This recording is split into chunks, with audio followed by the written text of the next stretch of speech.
বন্ধুরা, প্রথমে এই ভিডিওটা দেখো, তারপর আমি কিছু বলছি। আজকের এপিসোডের মাধ্যমে শেষ হচ্ছে গরিব ঘরের রাজপুত্র সিরিজটি। এই সিরিজকে আপনারা অনেক ভালোবাসা দিয়েছেন, এই জন্য আপনাদেরকে ধন্যবাদ। আপনাদের একটি সুসংবাদ জানাচ্ছি, তা হচ্ছে আমাদের পরবর্তী সিরিজ। আপনাদের ভালোবাসা এগিয়ে নিতে আমরা শুরু করছি আরেকটি সিরিজের নাম দুই পৃথিবীর রাজা। এই সিরিজে কে কে থাকছে, মিরাজ থাকছে, অনন্যা থাকছে, আর কে কে থাকছে সেটা আপনাদের জন্য সারপ্রাইজ। সো অপেক্ষায় থাকুন, ধামাক একটা সিরিজ আসতে যাচ্ছে।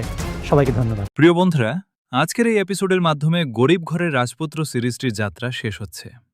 এই সিরিজের শুরু থেকে শেষ পর্যন্ত আপনারা যেভাবে ভালোবাসা, সমর্থন এবং উৎসাহ দিয়েছেন, তার জন্য আমি হৃদয়ের অন্তর থেকে আপনাদের সবাইকে অসংখ্য ধন্যবাদ জানাই। আপনাদের প্রতিটি লাইক, কমেন্ট, শেয়ার এবং ভালোবাসাই আমাদের সামনে এগিয়ে যাওয়ার সাহস দিয়েছে।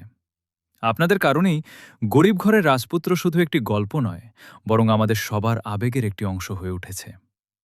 এই সুন্দর যাত্রার প্রতিটি মুহূর্ত আমরা আজীবন মনে রাখব।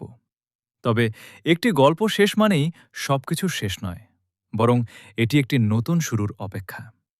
খুব শিগগিরই আমরা নিয়ে আসছি সম্পূর্ণ নতুন, আরও বড়, আরও রোমাঞ্চকর এবং চমকপ্রদ একটি সিরিজ, দুই পৃথিবীর রাজা।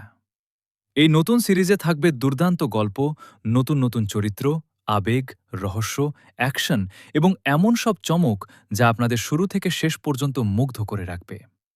আমরা বিশ্বাস করি দুই পৃথিবীর রাজা আপনাদের কাছে গরিব ঘরের রাজপুত্রের মতোই প্রিয় হয়ে উঠবে, এমনকি আরও বেশি ভালোবাসা অর্জন করবে। তাই সবাই আমাদের সঙ্গে থাকুন, চ্যানেলটি সাবস্ক্রাইব করে রাখুন এবং নোটিফিকেশন বেলটি অন করে দিন, যাতে নতুন সিরিজের প্রথম এপিসোড প্রকাশ হওয়ার সঙ্গে সঙ্গেই আপনারা দেখতে পারেন। শেষবারের মতো আবারও সবাইকে আন্তরিক ধন্যবাদ জানাই গরিব ঘরের রাজপুত্র সিরিজটিকে এতটা ভালোবাসার জন্য। আপনাদের ভালোবাসাই বাসাই আমাদের সবচেয়ে বড় শক্তি। আসছে খুব শিগগিরই দুই পৃথিবীর রাজা। নতুন গল্প, নতুন অধ্যায়, নতুন রোমাঞ্চ নিয়ে আবার দেখা হবে। আল্লাহ হাফেজ, ভালো থাকবেন, সুস্থ থাকবেন। দেখা হবে নতুন সিরিজে।